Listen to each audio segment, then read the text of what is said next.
Hello everyone, welcome to Sanmargaha classes. Let us see question number 18 of chapter Chemical Effects of Electric Current. Tap water conducts electricity through itself. How is this possible?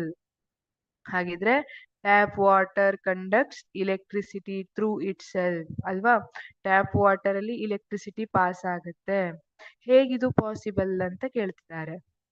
Tap water has many dissolved salts. It naturally contains small amount of minerals also.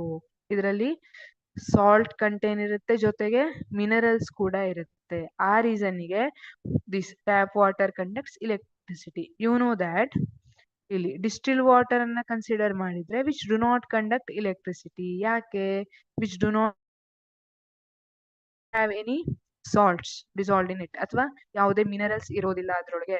So it couldn't conduct electricity. But tap water consider ಮಾಡಿದ್ರೆ which dissolves some salt in it, also some amount of minerals ಅಲ್ವಾ. Salt ಮತ್ತೆ minerals ಅನ್ನ dissolve ಮಾಡಿಕೊಂಡಿರುತ್ತೆ. ಹಾಗಾಗಿ ಏನಾಗುತ್ತೆ, which conducts electricity. ಇಲ್ಲಿ salt ಏನಿದೆ, usually salt ಅನ್ನ dissolve ಮಾಡ್ಕೊಂಡ್ರೆ ಯಾಕೆ ಎಲೆಕ್ಟ್ರಿಸಿಟಿಯನ್ನ ಕಂಡಕ್ಟ್ ಮಾಡುತ್ತೆ? ಯಾವ್ದೇ ಸೊಲ್ಯೂಷನ್ ಅಂದ್ರೆ ಆನ್ಸರ್ ಏನಂದ್ರೆ ಅಲ್ಲಿ ಅಯಾನ್ಸ್ ಪ್ರೊಡ್ಯೂಸ್ ಆಗುತ್ತೆ. ಕ್ಯಾಟ್ ಅಯಾನ್ ಇರ್ಬೋದು,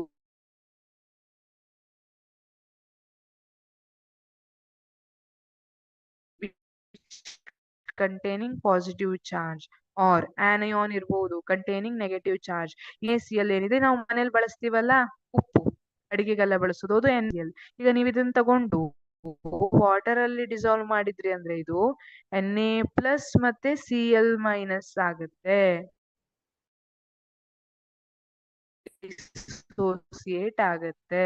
ಅಯಾನ್ಸ್, ಇದನ್ನ ಅಯಾನ್ಸ್ ಅಂತ ಕರಿತೀವಿ. ಚಾರ್ಜ್ ಇದೆ ಅಲ್ಲ, ಇದಕ್ಕೆ ಅಯಾನ್ಸ್ ಅಂತ ಕರಿತೀವಿ. ಈ ರೀತಿ ಅಯಾನ್ಸ್ ಪ್ರೊಡ್ಯೂಸ್ ಆದ್ರೆ ಅಲ್ಲಿ ಇಲೆಕ್ಟ್ರಿಸಿಟಿ ಫ್ಲೋ ಆಗುತ್ತೆ, ಇಲ್ಲ ಅಂದ್ರೆ ಇಲೆಕ್ಟ್ರಿಸಿಟಿ ಫ್ಲೋ ಆಗೋದಿಲ್ಲ. ಅದಕ್ಕೆ ಡಿಸ್ಟಿಲ್ ವಾಟರ್ ಅಲ್ಲಿ ಈ ರೀತಿ ಯಾವುದೇ ಕಂಟೆಂಟ್ಸ್ ಇರೋದಿಲ್ವಲ್ಲ, ಅಲ್ಲಿ ಇಲೆಕ್ಟ್ರಿಸಿಟಿ ಕಂಡಕ್ಟ್ ಮಾಡೋರು ಯಾರು ಇರೋದಿಲ್ಲ. ಹಾಗಾಗಿ ಡಿಸ್ಟಿಲ್ ವಾಟರ್ ಕಂಡಕ್ಟ್ ಮಾಡೋದಿಲ್ಲ. But tap water has many dissolved salts and naturally contains small amount of minerals. Therefore, it conducts electricity. Thank you.